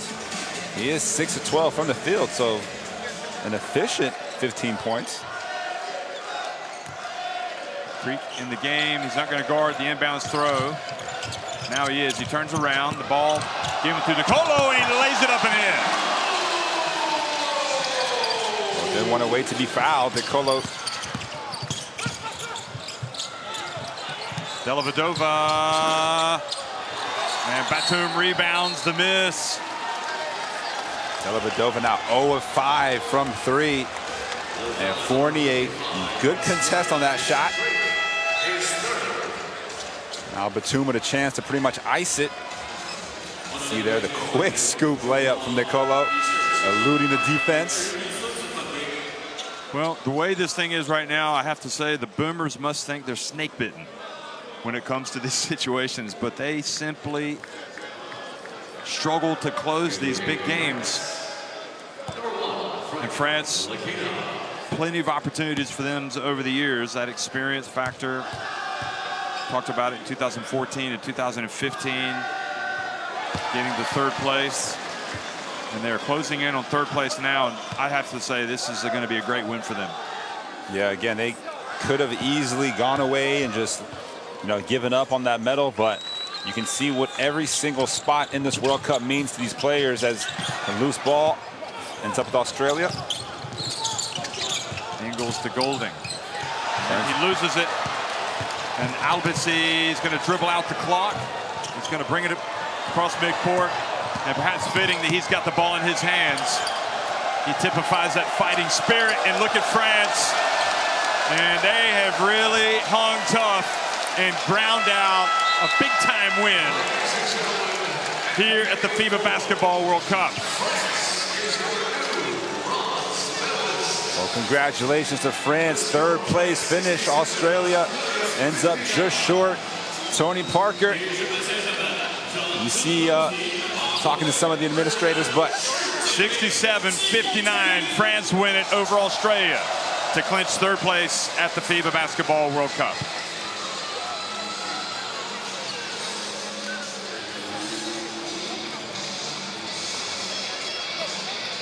It was a tale of two halves for the French, only managing 21 first half points, I should say. Put up 46 in the second. They found their groove offensively. Their players stepped up. Obviously, DeColo leads the way with 19 points, Fournier 16, but those 9 points from Albitsi, I'm sure he'll never forget those. Well, it was all hands on deck for France, and really everybody responded, with Poirier really announcing his arrival on the big stage. Some important minutes, especially in that third quarter for France. And they are going to be celebrating until the cows come home, I think, tonight. And for Australia, disappointment, but look at Le Bleu seemingly snatching victory again from the jaws of defeat. And Australia is back to the drawing board. They will be at the Olympics, so that lessens some of the pain. But nevertheless, finishing fourth for all that effort and all that intensity. And you know what?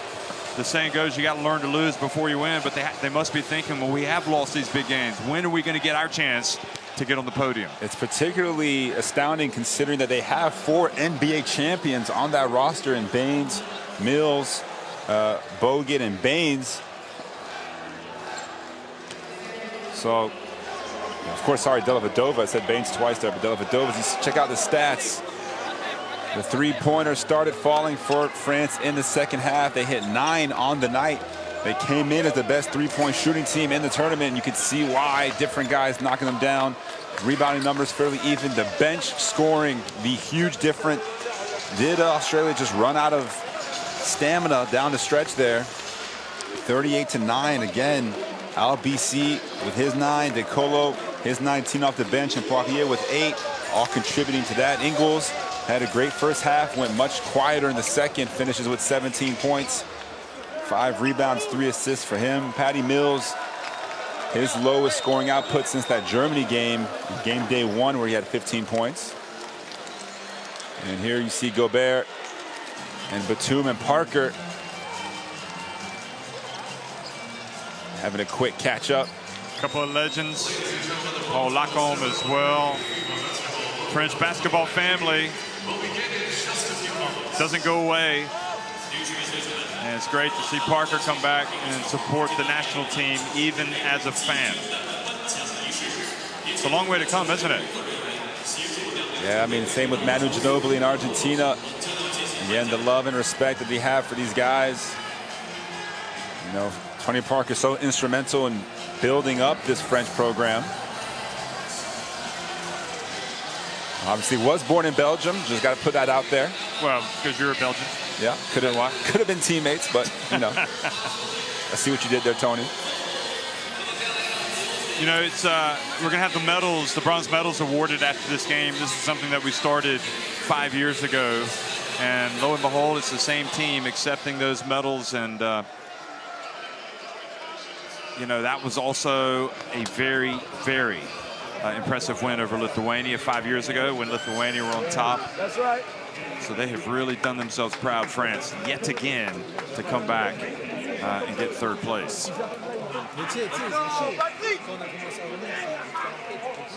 Laurent Frost there, former France national team player on that coaching staff.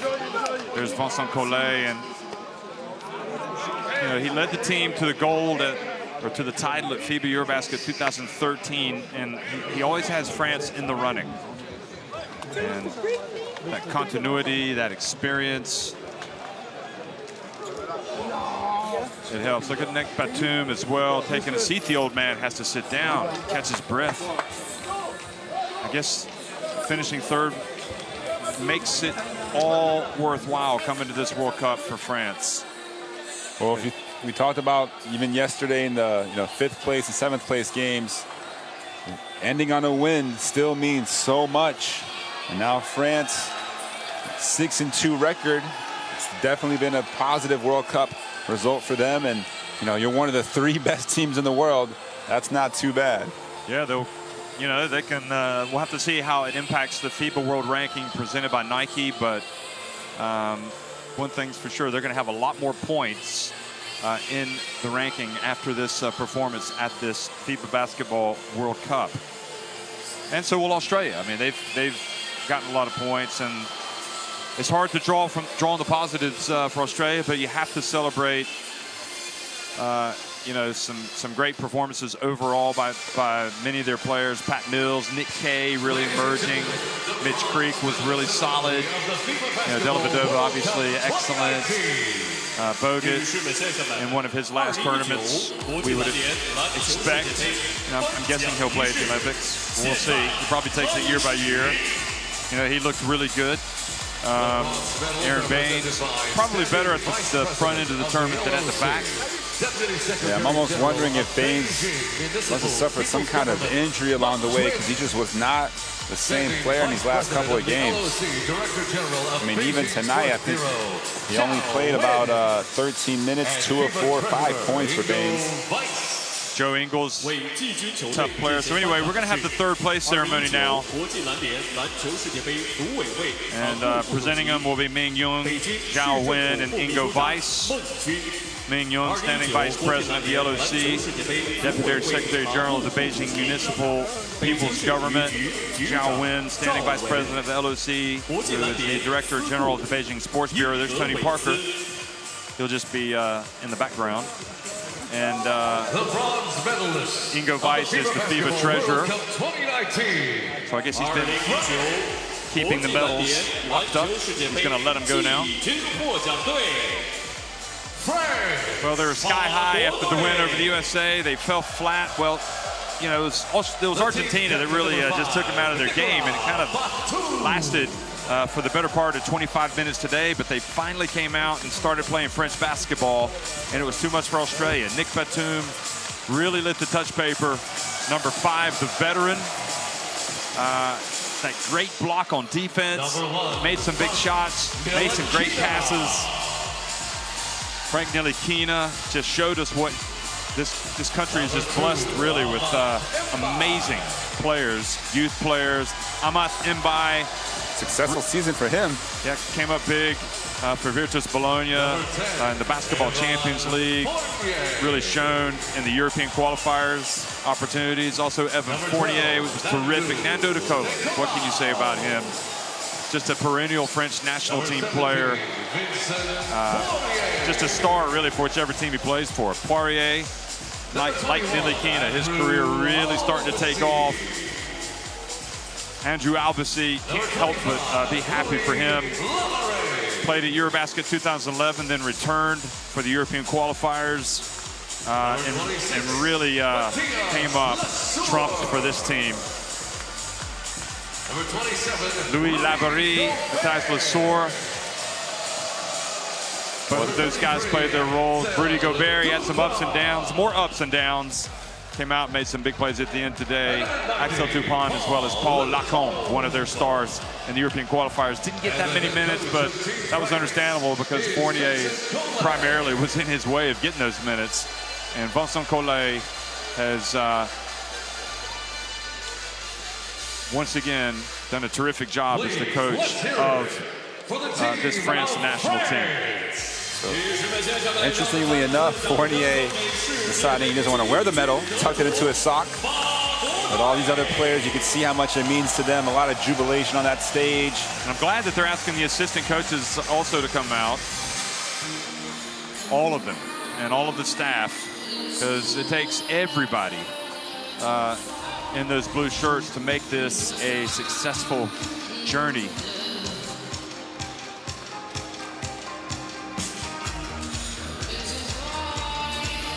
Someone just tell Evan Fournier to put his medal on, though, so you know the whole team can be in unison.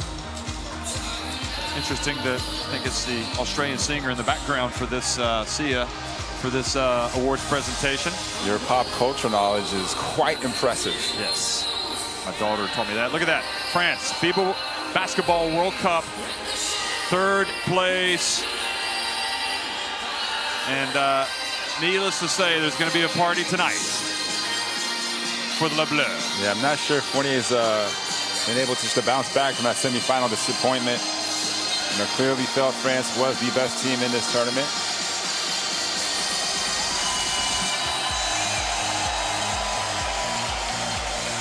Well, they turn around, they thank their fans, and an unforgettable experience really for everybody. You look at Lacombe, and it was all about, are you going to make the team? Will you be with the team? He's like, I'd love to, but he understands the law of sports and competition. But sure enough, he made the team. Didn't get that many minutes, but he wouldn't give this moment away for anything. And ditto for that man, Evan Fournier, who has become one of the key men in the France national team setup. Amat Mbai, the potential still there for him to grow. Nando De Colo, Louis Labarrie. I mean, just a very talented group of players.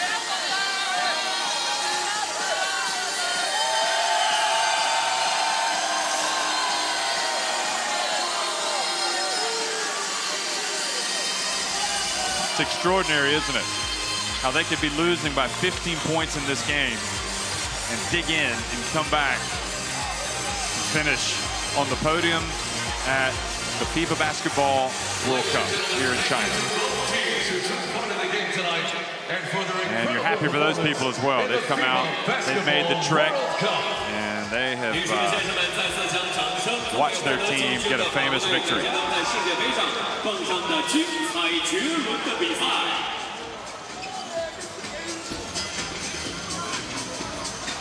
Well, do you think that this signifies France as one of the teams to watch at next year's Olympics? I guess it does, really, doesn't it? Yeah, they are very, very dangerous. And what you also like about this team is the commitment from these guys. Seems, you know, they weren't really missing anyone. A lot of the French guys decided to come, and obviously gave up their summers. And you see Fournier giving away the bronze medal. Or you won't see that. There he is. Doesn't want to lose it tonight while he goes and celebrates. Can't blame him. I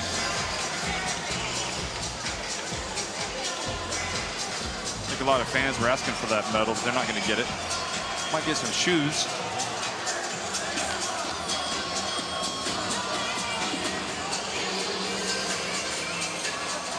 So France will now